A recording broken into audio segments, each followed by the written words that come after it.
Okay everyone, we are on our way to the computer shop to get myself all the parts required to actually build my new workstation that will have all my recording gear installed.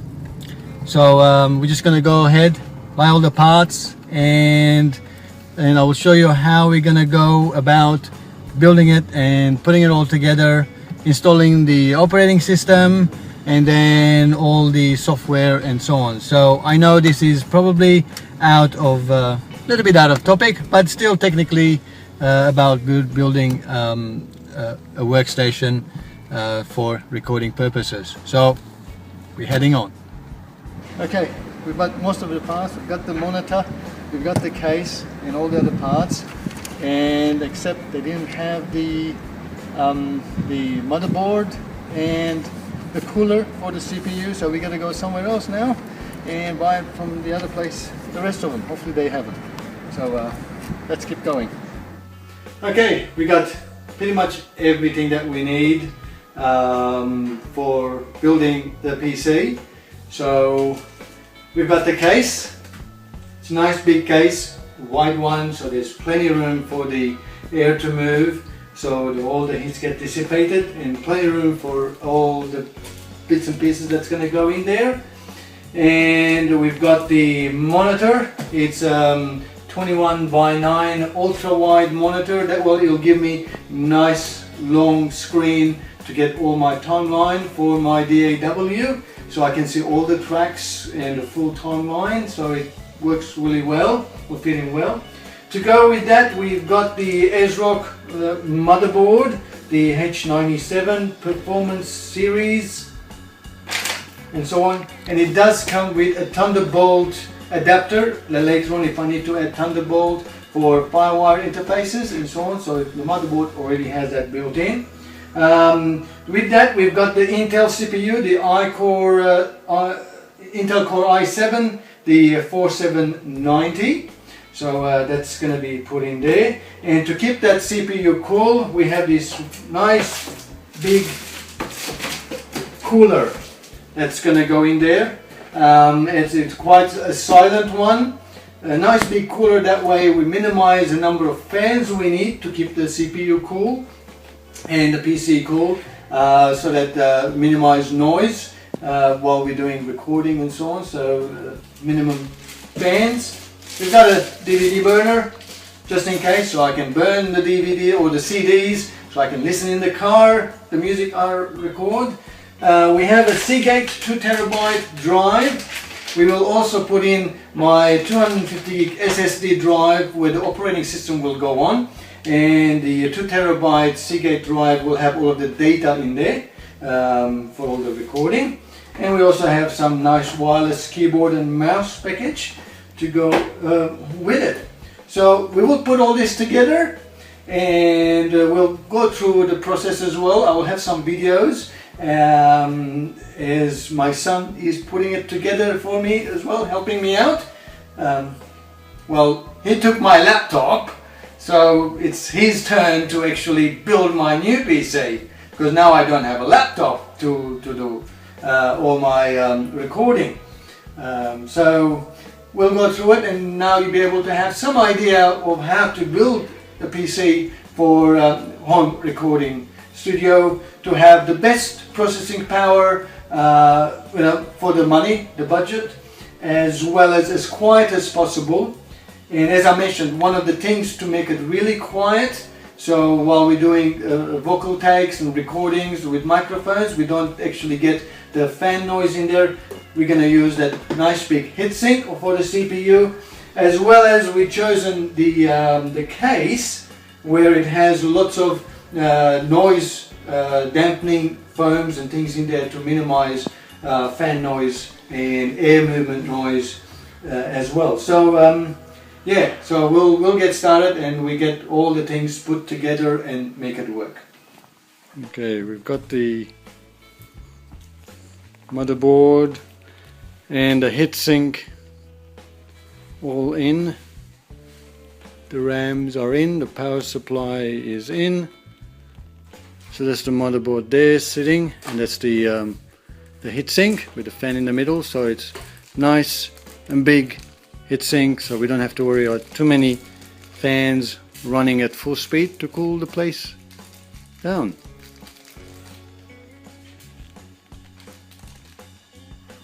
Well, we got the PC all connected and everything is installed and all going. As you can see on the screen, I'm just about to install Windows 7 because that's the version I have, and then we'll be installing all the drivers and later on all of my applications, including all of the DAWs that I use, like the Studio One, the PreSonus Studio One, Reaper, and Music Creator 7, Magic Samplitude, and Pro Tools. So all of those will be reinstalled all over again.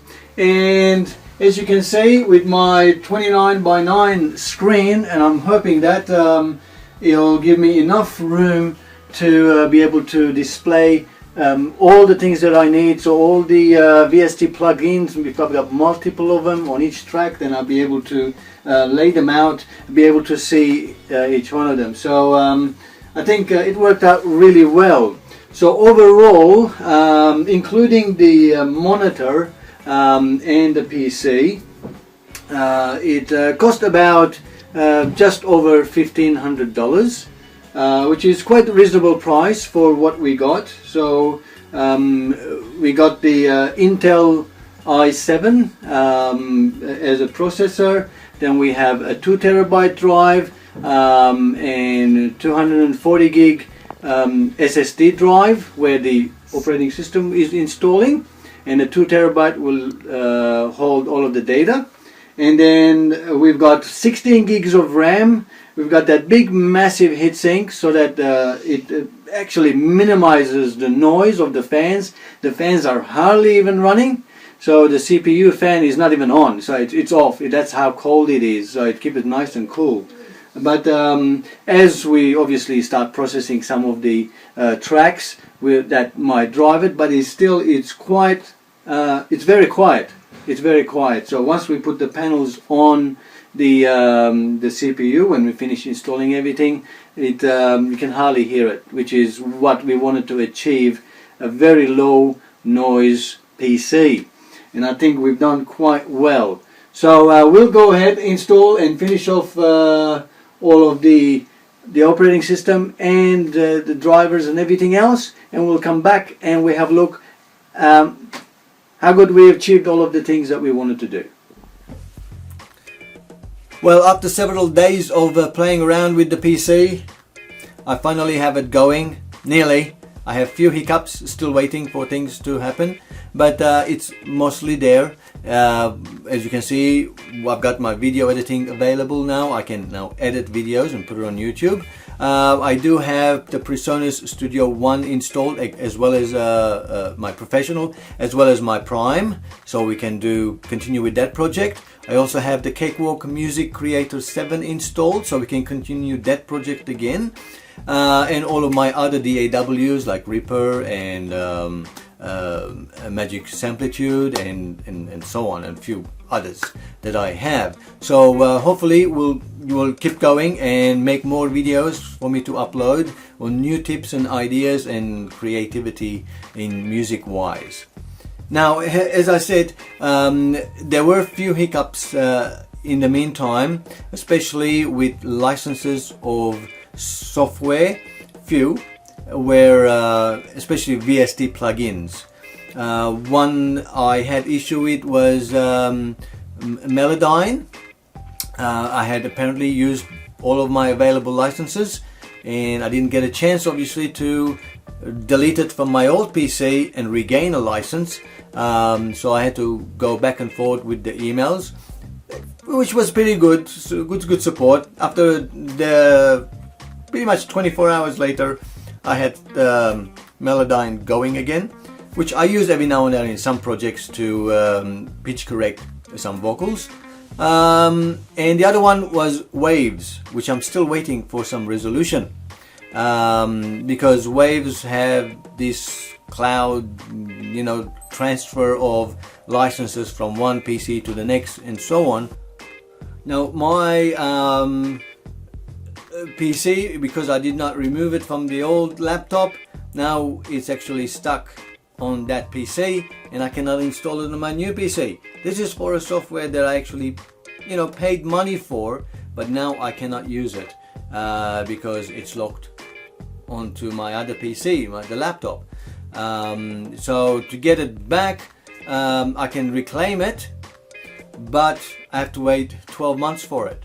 So for 12 months I'm not going to be able to use some of my VST plugins, which is ridiculous. Now previously Waves used to use the ASrock system, which is the most stupidest, dumbest thing I can think of to protect your software. Luckily they got rid of that, and that's why I went ahead and purchased some of their good software VST plugins. Again, there's still some hiccups there. Hopefully they'll be resolved in the next few days, then I can start with my projects again, back on track with my projects again. So it's not really smooth, it's a few hiccups.